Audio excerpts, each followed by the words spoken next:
One of the things I've done in these 5 years as Commissioner for Science was to think about this problem of communication. And I think there's two things. One is about the communication itself, about how we talk about science today, how do scientists talk about science, and then how we explain science. And I think that after the Second World War, we had a social contract somehow in between scientists and the people that was about scientists telling people what to do, a little bit like Brian said. It was vertical, you could curate. You would go to your doctor and your doctor would tell you what to do. And today that model is over. So we kind of need another social contract in between science and people. And I think that social contract has to be about communicating science through different narratives. That's something that we do somehow very badly in Europe.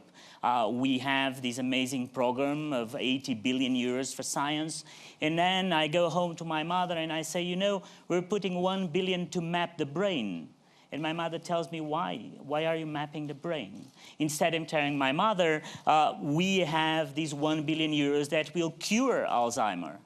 And then she'll say, oh, okay, I understand.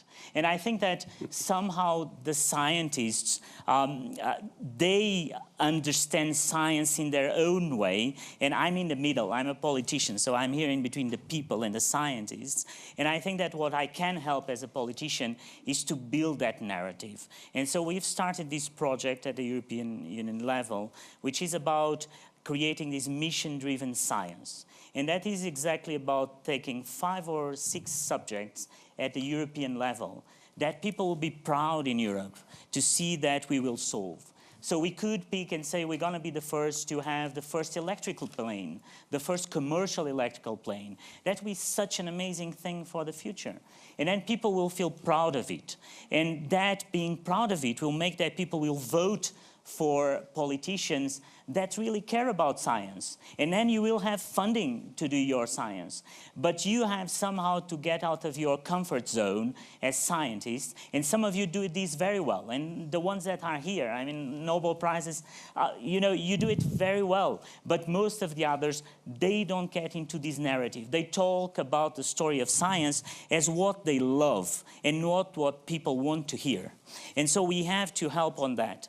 The second part is about the process of science. If I talk in a lot of town halls to people that are not scientists, young people, other people in small towns in Portugal, and people don't understand how science works. What is the process of science? And suddenly, scientists somehow, and we as politicians too, we want to have all the answers and we don't explain to people.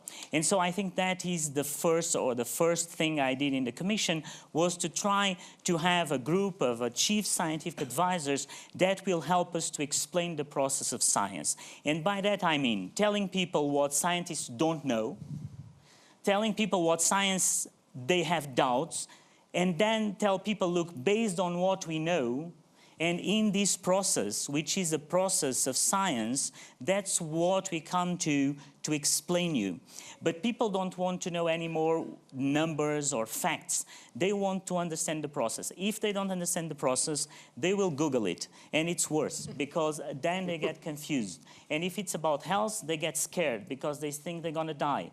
And so you have to explain the process. And so I think that these two things would change this social contract that as a lot of things that we're living. We're talking about multilateral organizations. We have to change the contract, how multilateral organizations work. And I think science is a little bit the same. So that's where we're heading at the level of the European Union.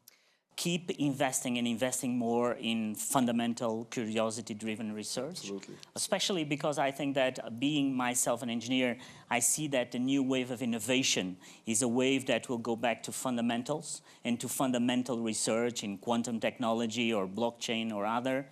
And I think that missions can be very positive for it.